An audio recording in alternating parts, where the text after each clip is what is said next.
Hi guys, welcome back to RRS food and vlogs. ఈరోజు మనం coriander rice చేసుకోబోతున్నాం. దానికి ఒక కట్ట కొత్తిమీర,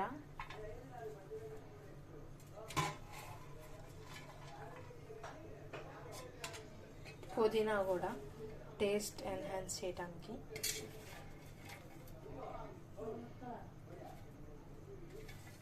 ఇవి వేసుకోండి.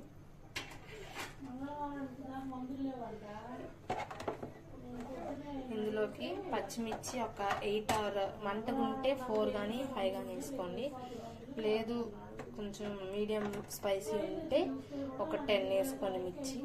ఇవి వాటర్, మీ దగ్గర జింజర్ కానీ ఉంటే అది కూడా యాడ్ చేసుకోండి. ఇందులోకి ఒక చిన్న అల్లం ముక్క కూడా యాడ్ చేసుకోండి. సో ఇవి బాగా గ్రైండ్ చేసుకుందాం. ఇప్పుడైతే పేస్ట్ బాగా ఇంత మెత్తగా అయింది కదా, సో ఇది పక్కన పెట్టేసుకోండి. ఇప్పుడు ఒక కడాయి తీసుకొని అది హీట్ అయిన వెంటనే ఆయిల్ పోసుకోవాలి.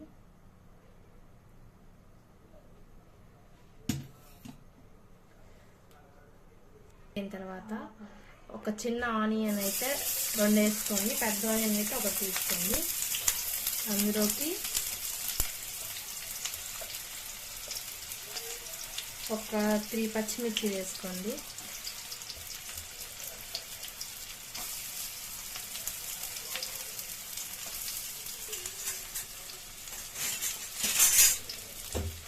సో బాగా వేసుకుని అమ్మట్లోనే మనం హోల్ గరం మసాలా మొత్తం వేసుకోండి.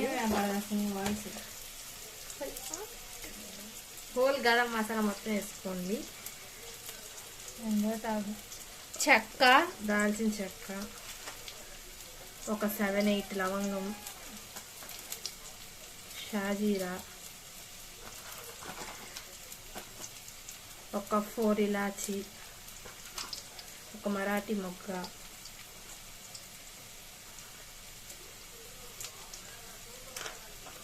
మీ దగ్గర ఇది ఒక పువ్వు ఉంటే దాంట్లో హాఫ్ వేసుకోండి, నేత హాఫ్ వేస్తున్నాను. ఇవేవి లేని వాళ్ళు స్కిప్ చేయొచ్చు, కాకపోతే ఒక ఫ్రేగ్రెన్స్ కోసమే, మంచి టేస్ట్ రావాలంటే వేసుకోవాలి.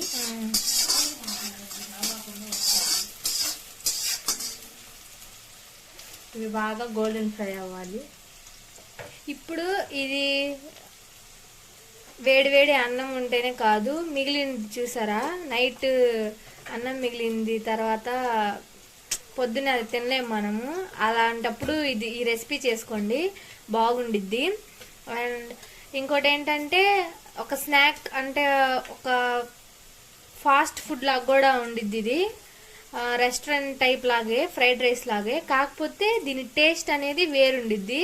మనం చేస్తుంది కొత్తిమీరతో కాబట్టి హెల్దీయే, దాని గురించి మీరు ఏమీ ఆలోచించిన అవసరం లేదు. కొత్తిమీర వల్ల తెలుసు కదా కళ్ళకి ఉపయోగం, అవి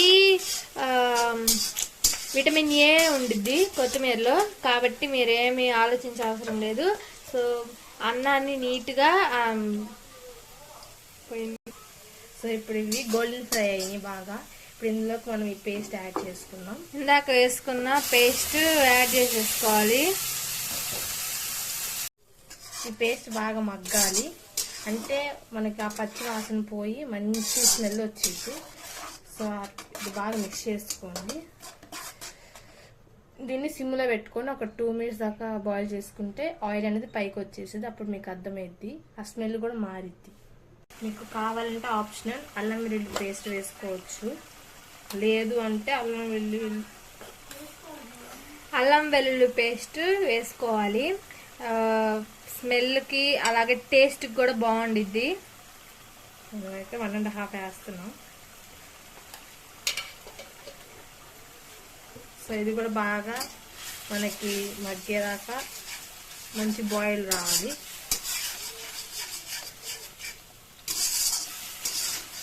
పచ్చి వాసన పోయేదాకా దాన్ని మంచిగా తిప్పుకుంటూ ఉండాలి. తిప్పుకోకుండా వదిలేస్తే ఖచ్చితంగా అడుగంటిద్ది, అప్పుడు స్మెల్ అనేది టేస్ట్ అనేది మారిపోయిద్ది.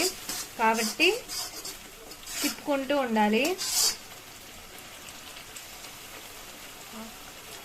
ఇలా బాయిల్ అవుతున్నప్పుడు 1 స్పూన్ నెయ్యి వేసుకోండి. టేస్ట్ స్మెల్ రెండు బాగుంటాయి. సో ఇది బాగా కలుపుకోండి.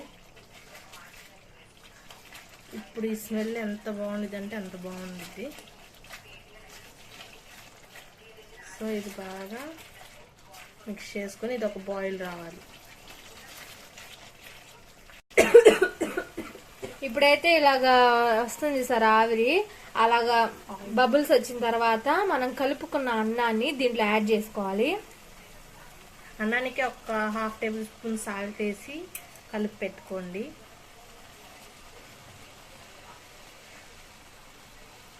ఇందులోకి 1/2 టేబుల్ స్పూన్ పసుపు వేసుకోండి. ఇందాక మనం మిర్చి పేస్ట్ దాంట్లో వేసుకున్నాం కదా, అలా అది ఒకవేళ స్పైస్ ఒకవేళ కొంచెం కారం మిర్చి అటు ఇటు ఉంటే ఇప్పుడు ఇక్కడ మనం కారం యాడ్ చేసుకోవచ్చు 1 టేబుల్ స్పూన్. మేము కొంచెం స్పైస్ ఎక్కువే కాబట్టి కారం కూడా వేసుకున్నాము. మీరు స్పైస్ తక్కువ అనుకున్న వాళ్ళు, అంటే మంట కారం తినడం తక్కువ అనుకున్న వాళ్ళు ఈ కారంది స్కిప్ చేయొచ్చు. ఇందులోకి ధనియా పౌడర్ వేసుకోండి 1.5.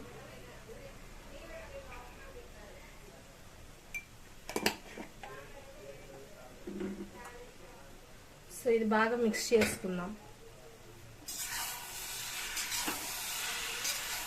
అలాగా రైస్ మొత్తం కలిసేలాగా, ఇందాక మనం చేసిన ప్రాసెస్ రైస్ మొత్తం కలిసేలాగా మిక్స్ చేసుకోవాలి నీట్గా.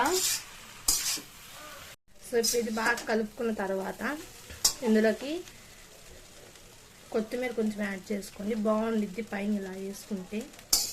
ఇది కూడా బాగా కలిపేసుకోండి. సో ఇప్పుడు మనం మీకు గనక మేము ప్లెయిన్ రైస్తో చేసాము, మీరు బాస్మతి రైస్తో కూడా చేసుకోవచ్చు, బాగుండిద్ది.